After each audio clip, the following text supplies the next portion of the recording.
Good morning friends, I welcome you all to my channel मैथाल्य।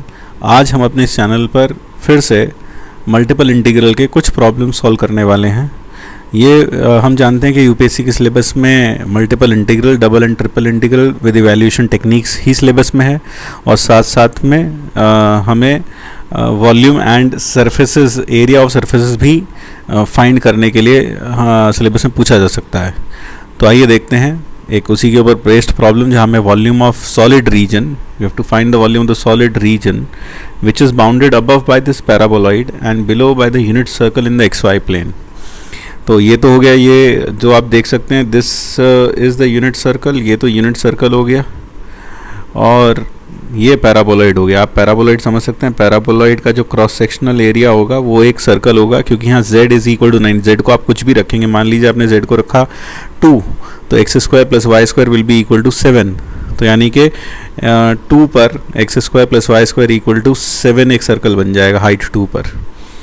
जैसे ये तो that is how the paraboloid has been described. और जब z 9 होगा तो आप समझ सकते हैं कि इस पॉइंट सर्कल आ जाएगा, यानी ये वर्टेक्स हो जाएगा इस पैराबोलॉइड का। और z को अगर 0 रखें तो आप समझ सकते हैं फिर से ये सर्कल जो होगा ये होगा x square plus y square is equal to z को 0 रखते ही 9। तो हमें कौन सा वॉल्यूम फाइंड करना है पहले वो समझ लें। Which is bounded above by the paraboloid and below by the circle. So it is this volume that you have to find, basically this. तो मैं यहाँ पूरा का पूरा कलर कर रहा हूँ। ये कलर कर पाना हमारे लिए संभव है, क्लासरूम में इतनी आसानी से कलर करना संभव नहीं होता है। So this is it, so this is the volume that we are looking for. तो हम इसमें फिर से दो तरीके से हम इसको करेंगे। पहला तरीका होगा जहाँ हम इसको इंटीग्रेट करेंगे सिलेंड्रिकल कोऑर्डिनेट्स में। तो चलिए पहले मेथड 1 से let us proceed by finding this volume. So in method 1 आप जानते हैं कि जो उसका एलिमेंट्री एरिया एलिमेंट होता है वो होता है r d are d theta D Z D, आप ऐसे इसी ऑर्डर में लिख लें, D Z D R d theta.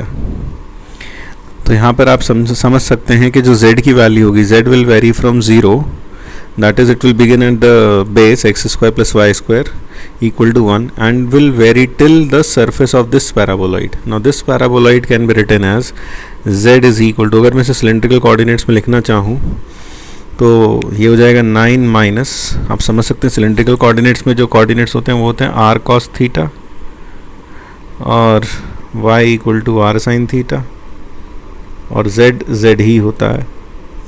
तो 9 माइनस आर स्क्वायर, तो z varies from 0 to 9 minus are square. So that is the variation of z and r you can see varies from 0 to the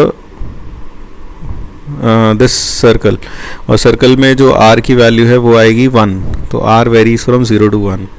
तो better रहेगा कि मैं यहाँ से ये z equal to 0 तो अंडरस्टूड है कि हम यहाँ z इक्वल टू 0 से और यहाँ r इक्वल टू 0 से लेकर 1 तक, और थीटा ऑब्वियसली वेरी करेगा 0 से लेकर 2 पाई तक। So we want to find out this volume now by means of this integral. तो volume is equal to this, तो वॉल्यूम विल भी, देखिए थीटा कहीं है नहीं इन्वॉल्व, तो आप सीधा 2 पाई इंटीग्रल 0 टू 1, और जब इसे इंटीग्रेट करेंगे तो आर स्क्वायर बाई 2, तो बाई 2 और आर स्क्वायर z के रिस्पेक्ट में करेंगे, तो z के रिस्पेक्ट में करेंगे तो पहले z के रिस्पेक्ट में करेंगे, सॉरी z के रिस्पेक्ट में करेंगे तो इंटीग्रल आएगा z upper limit minus lower limit, तो 9 minus are square minus 0 into r d r. So that is it, so that comes out to be 2 pi and 0 to 1 9r minus r cube dr. So this comes up to be 2 pi 9 by 2 minus 1 by 4. So that is 17 by 4 into 2 pi. So that comes out to 17 pi by 2. So that is the volume of the region. दूसरा method जो होगा, जो हमें area find करना है, फिर से volume find करना है, तो सेकेंड मेथड वुड बी, आप इसे फाइंड आउट कर सकते हैं बाय मीन्स ऑफ दिस। से हम क्या करें, यहाँ पर एक छोटा सा एक एलिमेंट ले लेते हैं डी एक्स डी वाई। और तो इस छोटे से एरिया एलिमेंट का क्या, इसका एरिया क्या होगा, डी एक्स डी वाई। एक रेक्टेंगल बना लिया। अब इस रेक्टेंगल को हम ऊपर तक बना लेते हैं। तो we construct this rectangle here also. तो आप समझ सकते हैं भावनाओं को, कुछ ऐसा सा बन जाएगा। ज़्यादा अच्छा तो बना नहीं, चलो बनाने की कोशिश करते हैं एक बार। तो ये आपके पास से वी हैव दिस, और इसी को अब हम यहाँ ऊपर कंस्ट्रक्ट करते हैं ये, और फिर ये छोटा सा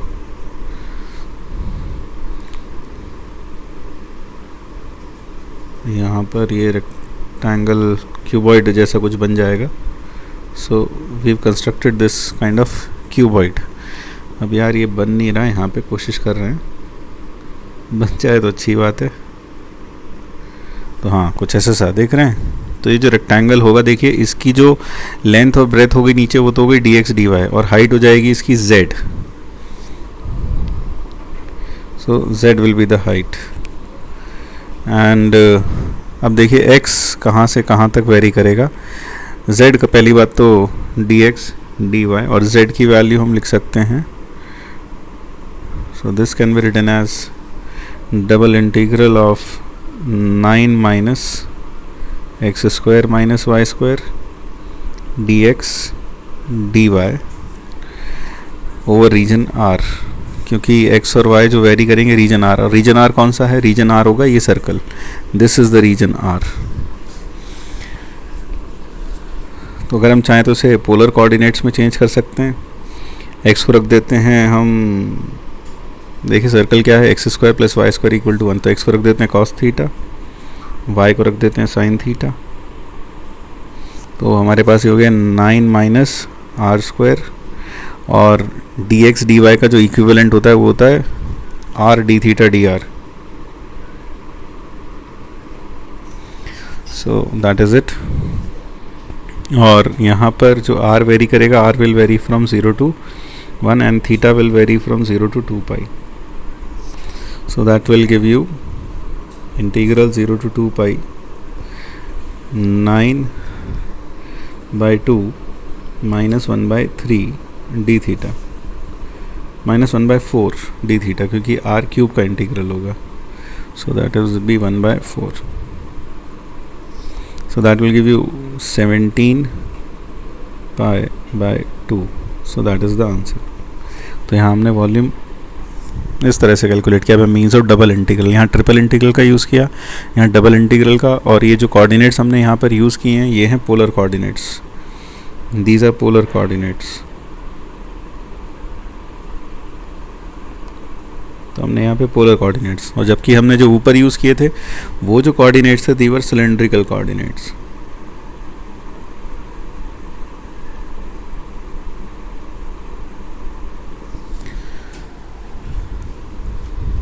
सो दैट इज़ इट। अब एक प्रॉब्लम और करते हैं, wait we have to find the volume of the region enclosed by the surfaces z square, z is equal to x square plus 3y square, and z is equal to this is a paraboloid, you can see, and this is again a paraboloid, but in this case the vertex lies at origin, and in this case the vertex lies at z equal to 8। तो चलिए शुरुआत करें। तो ये coordinate axis, इस coordinate axis को हम थोड़ा सा इधर खिसका लेते हैं। So the surface below is this, और जो इसका क्रॉस सेक्शन होगा that will be an ellipse।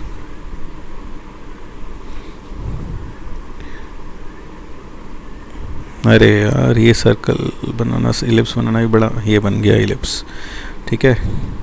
और हम इसे थोड़ा सा इधर को खिसका लेते हैं, थोड़ा सेंटर में, ठीक है। और अब हमारे पास ये इट इज़ एट हाइट 8, तो इसमें z एक्सिस पर जो जाएगा इट विल बी टिल 8। तो ये z एक्सिस पर जाएगा टिल 8, तो हम यहाँ पर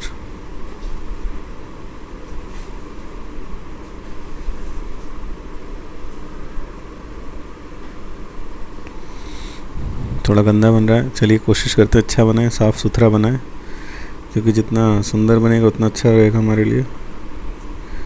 सो दैट इज़ इट। तो कुछ कुछ ऐसा बनेगा। अब ये बनाना थोड़ा मुश्किल तो है ही यार, 3D की चीज़ आप 2D में बनाएंगे तो मुश्किलें तो सामने आएंगी ही। Enclosed by the surfaces this and this, तो दैट इज़ इट। कोशिश करके देखता हूँ एक बार और, अगर अच्छे से बन जाए तो आप भी कॉपी पेन लेकर कोशिश करते रहें तो बेटर रहेगा मेरे साथ में। खुद ही इवैल्यूएट करें, बल्कि वीडियो देखें ही नहीं, इससे बढ़िया तो पहले आप इसे खुद करके देखें। ये तो बनाना बड़ा मुश्किल हो गया है।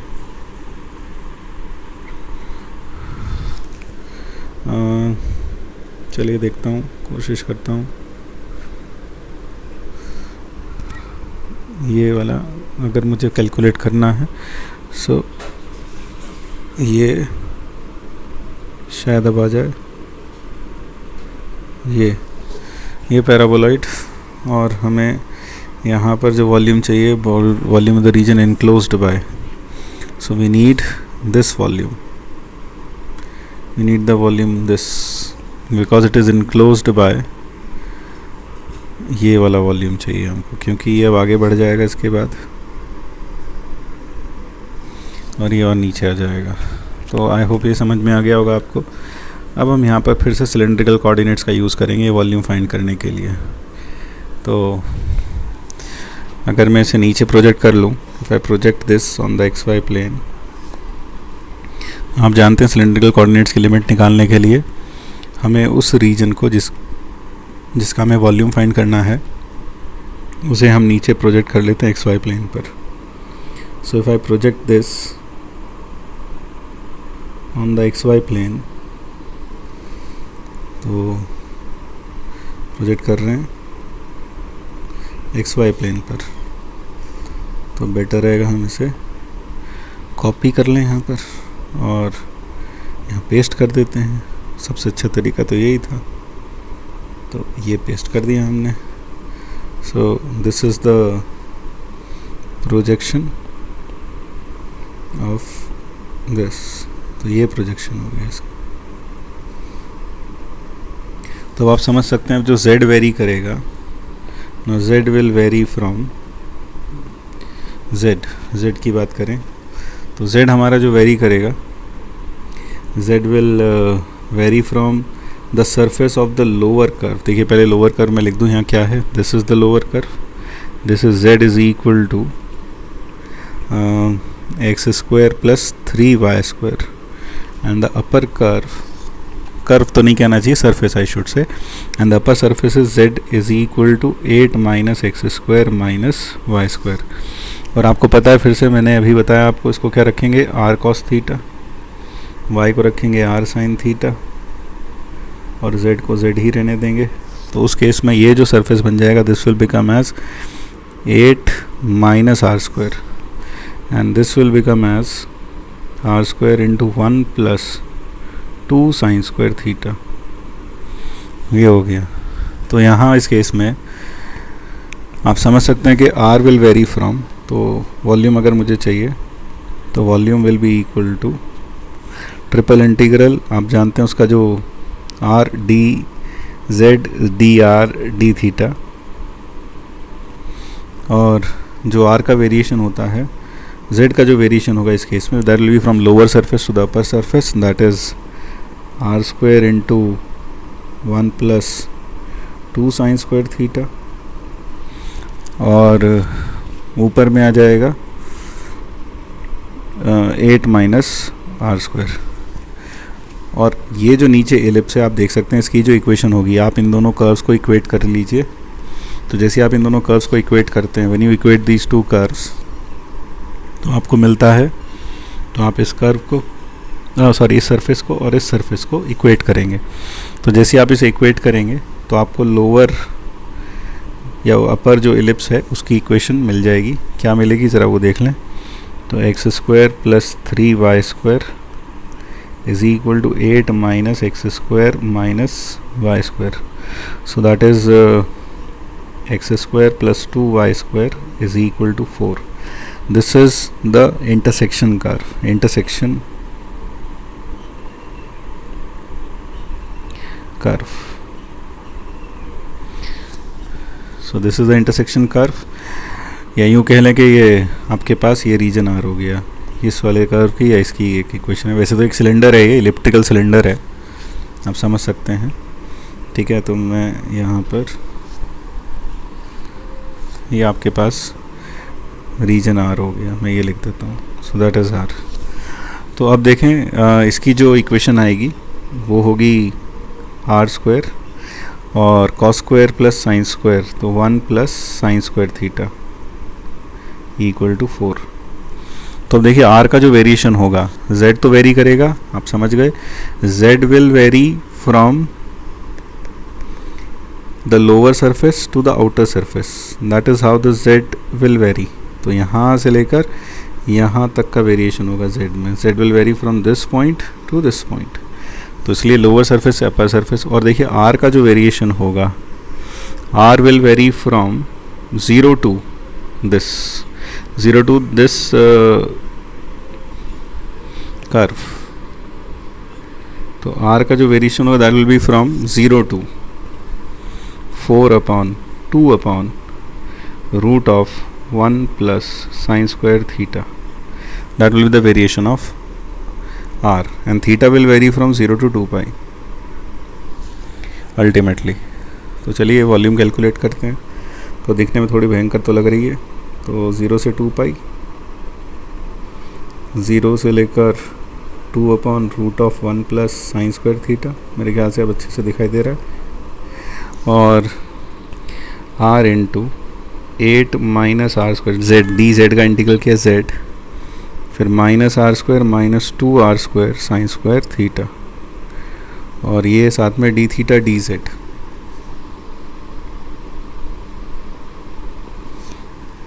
So we have d theta dr या dr d theta. Order matter नहीं करता जब तक इंटीग्रेंड कंटिन्यूस फंक्शन है. तो 0 से 2 अपॉन रूट ऑफ 1 प्लस मैं एस स्क्वायर लिख रहा हूँ, और ये 8 माइनस 2r स्क्वायर, और एक r भी था यहाँ पर हम भूल गए, तो r, तो ये हो गया 8r माइनस r क्यूब.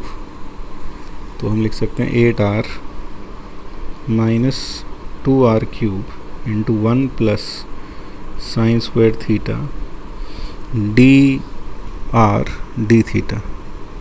तो चलिए इंटीग्रेट करते हैं. तो इट विल बी इंटीग्रल 0 से 2 पाई.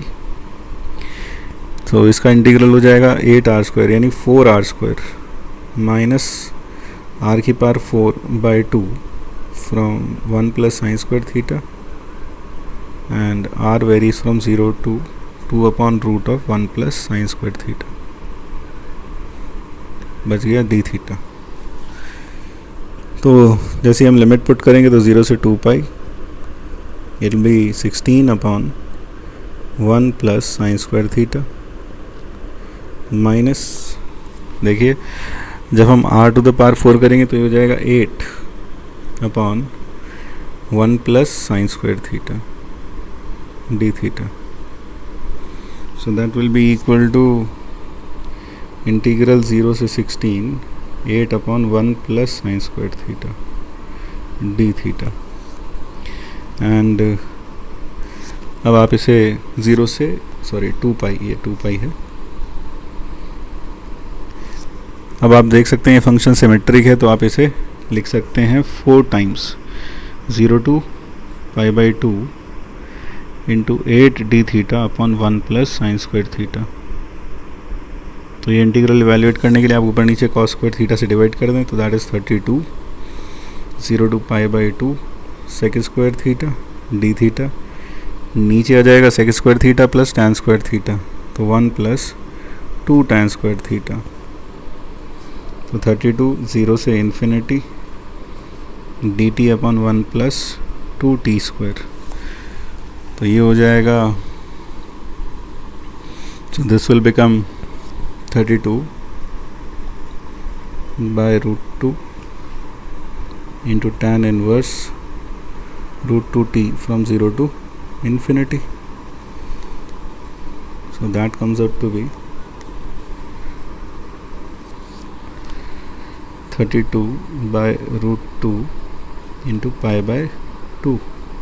So 16 pi by root 2.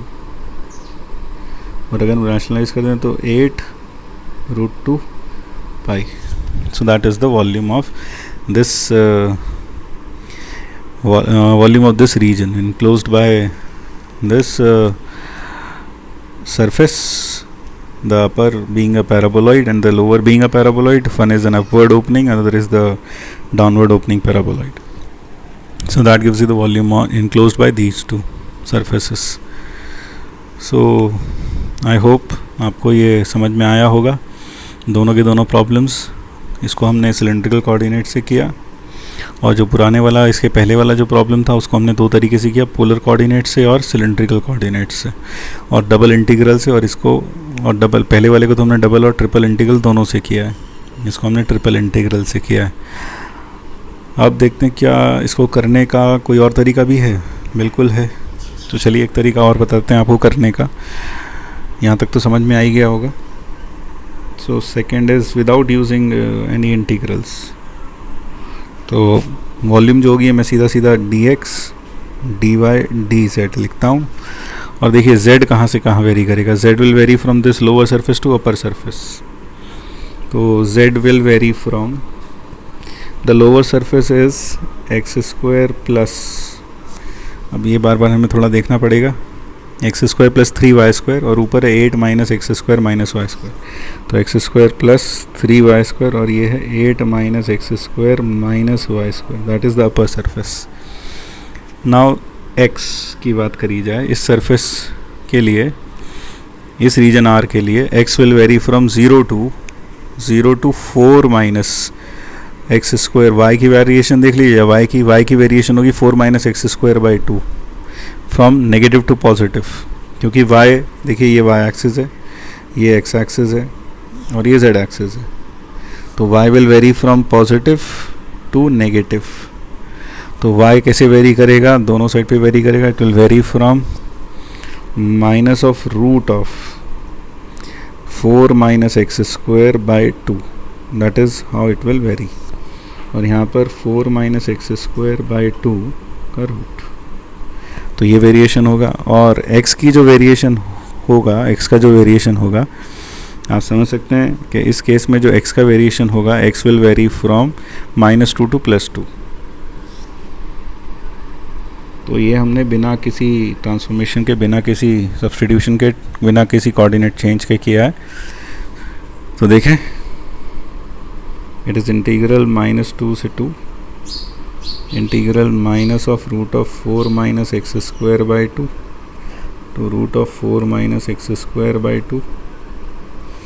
और ये z का इंटीग्रल, तो ये हो जाएगा 8 minus x square minus Y square minus x square minus 3y square dx dy, बल्कि dy dx लिखना चाहिए. तो -2 से 2 integral minus of root of 4 minus x square by 2 से root of 4 minus x square by 2. तो ये हो जाएगा 8 minus 2x square minus 4y square dy dx. ये हो जाएगा. अब इसे इंटीग्रेट करते हैं. तो देखिए, जब इंटीग्रेट करेंगे तो आप समझ सकते हैं ये y का एक इवन फंक्शन है. तो आप इसे लिख सकते हैं इंटीग्रल -2 से 2 twice 0 to root of 4 minus x square by 2 of 8 minus 2x square minus 4y square dy dx. So that would be equal to 2 times -2 to 2. So this will be 8y. तो 8y का मतलब हो गया 8 minus 8y minus 2x square y. तो 8 minus 2x square, तो मैं इसे लिख लेता हूँ 4 माइनस एक्स स्क्वायर. 2 कॉमन, इन दोनों में से 2 common, 4 minus x square into root of 4 minus x square by root 2, और ये हो गया -4/3 4 माइनस एक्स स्क्वायर की पावर 3/2 dy dx। तो फिलहाल हम पहुंच गए हैं यहाँ तक 2 -2 to 2। अब ये इवन फंक्शन है, तो अगर आप कहें तो हम इसको यहाँ 0 to 4 कर देते हैं, 0 to 2 कर देते हैं, और बाहर हो जाएगा 4 टाइम्स। तो जैसे 4 टाइम्स हुआ तो इट इज़ -2 to 2, और हमने यहाँ इसे 4 टाइम्स इंटीग्रेट किया। तो 4 टाइम्स जब हम इसे इंटीग्रेट करेंगे, और यहाँ एक चीज़ और, यहाँ पर जो नीचे छूट गया है वो छूट गया है 2√2, क्योंकि अपर लिमिट रखेंगे तो 2√2 आएगा, क्यूब हो जाएगा। So that will come out to be, ये भी 2 हो गया,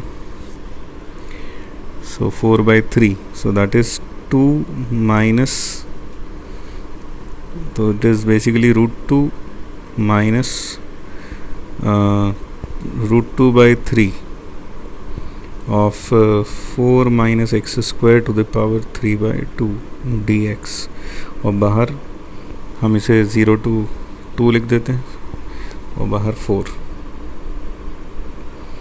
so that is 4 times integral 0 to 2, तो it is 2/3 of √2। तो 2/3 of √2 का मतलब हो गया 8/3 √2, ये हुआ। और हमारे पास है 4 minus x square to the power 3/2 dx। x को पुट कर देते हैं 2 sin थीटा, तो 2 sin थीटा तो 8/3 √2, 0 से π/2, तो ये हो जाएगा 4, तो 4 8 साइन क्यूब साइन थीटा, ये आ जाएगा cos to the power 4 theta,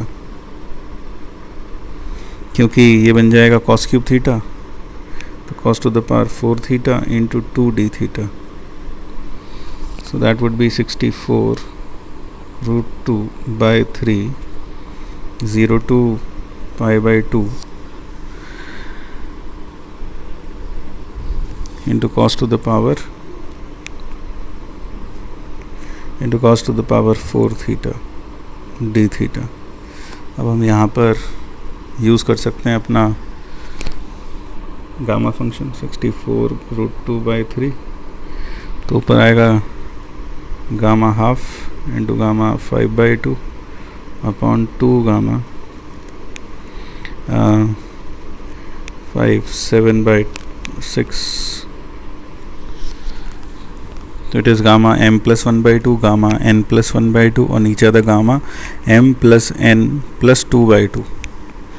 तो gamma m is 0, n is 4, तो 4 + 2 gamma 3, that is it। So that comes out to be 64